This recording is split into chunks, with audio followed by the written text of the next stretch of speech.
Mistake number 1.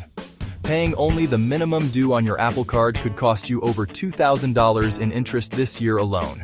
That is a fact. This is an urgent warning. The money you are losing could be funding your retirement, paying for a vacation, building an emergency fund.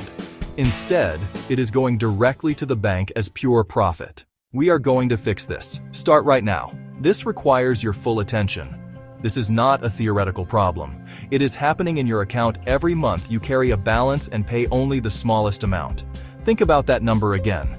$2,000. The system makes paying the minimum feel easy, even responsible. It is not. It's a slow financial drain, a leak that compounds over time. The numbers are not on your side when you play this game. Interest rates are high, and the path out of debt gets longer and more expensive with every minimum payment. The good news, this is within your control. You have the power to stop this loss. It begins with a simple decision and a change in habit you can start today. It doesn't require a windfall or lottery ticket. The steps are straightforward and clear. I will walk you through exactly what to do, one action at a time. There has been a fundamental change in the foundation of the Apple Card. It is a story about a partnership that ended and a new one that began. In 2026, the financial institution backing your Apple Card switched from Goldman Sachs to JP Chase. Goldman Sachs exited and Chase took over. This transition affects everything from customer service to how your creditworthiness is evaluated. Why did this happen? According to industry analysis, the Apple Card portfolio experienced higher than average delinquency rates.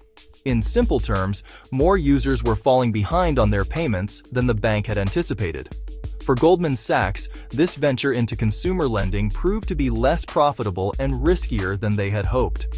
The move to Chase, a seasoned veteran in the credit card market, is Apple's strategy to stabilize the product and place it on a more sustainable long-term footing. So, what does this mean for you, the cardholder? First, it means you are now a customer of Chase, even if you only interact with the Apple Card through your iPhone. Your payments, statements, any potential disputes are now processed through Chase's systems. This could be a positive change, as Chase has a vast and established customer service network. However, it also means your account is subject to Chase's internal rules, risk assessment models, operational procedures. Let's get down to the new numbers for 2026. First, the variable APR. It now ranges from 19.24% to 29.49%. If you carry a balance, a higher APR means your debt grows faster. Next, the Apple Savings Account APY is now 3.65%. While convenient for daily cash, other online banks are offering higher yields. The context for these numbers is rising delinquency rates. As risk increases and the transition to Chase looms, the lender is adjusting rates to compensate. The Apple Card's signature feature is its Daily Cash Rewards program. You get 2% on all Apple Pay purchases and 1% with the physical card. But the real power is the 3% category, where you can maximize returns. The most consistent way is on purchases made directly from Apple, like a new iPhone, MacBook, or even subscriptions. Beyond Apple, a curated list of partner merchants like Nike, Panera, and Walgreens also offer 3%, but this list can change. To truly maximize your financial returns, you must stop thinking of the Apple Card as your only card. Don't make it the whole strategy. The most effective strategy is to build a system of tools that work together. This is called card stacking.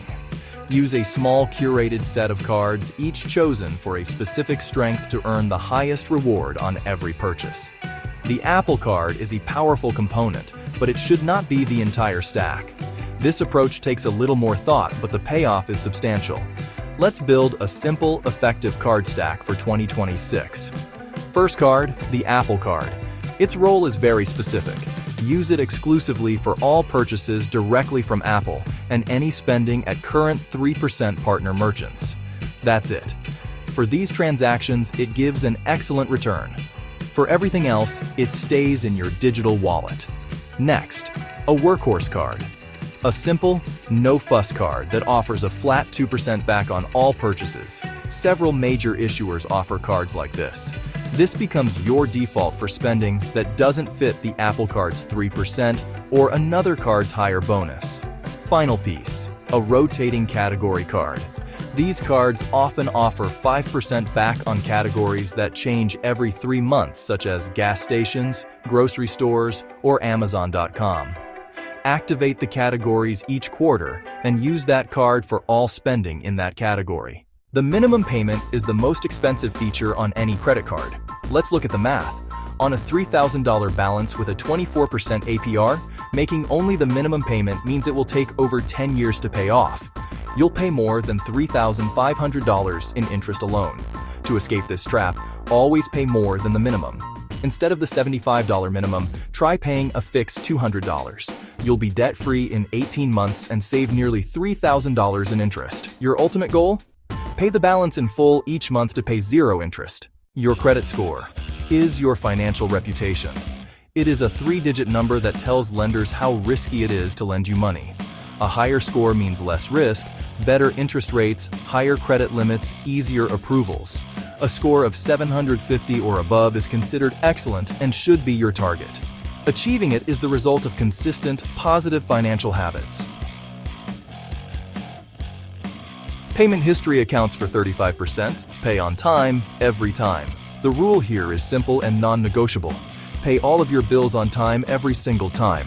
The easiest way to ensure this never happens is to set up automatic payments for at least the minimum amount due on all of your accounts. This creates a safety net. Even if you plan to pay more manually, the auto-pay will prevent you from ever being marked as late. The second most important factor is your credit utilization ratio.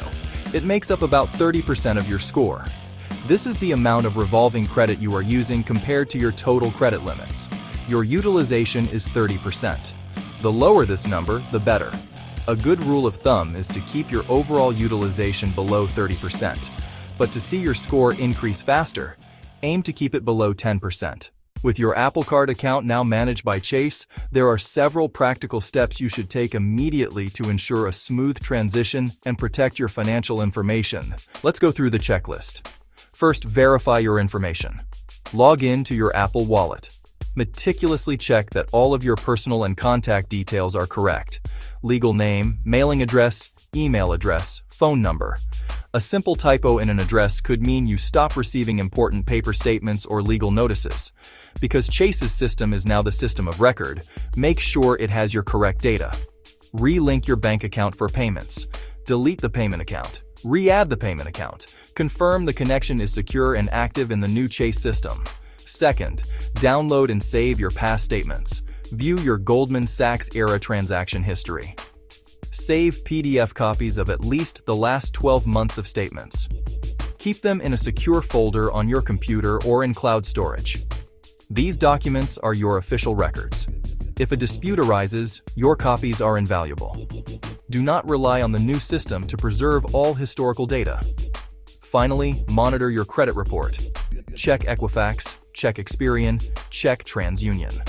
Confirm the Goldman Sachs account shows as closed or transferred and a new Chase account appears. So, after all the changes, is the Apple Card still worth it in 2026? The short answer: it depends entirely on you. Its value is conditional. You should keep it if you're deep in the Apple ecosystem.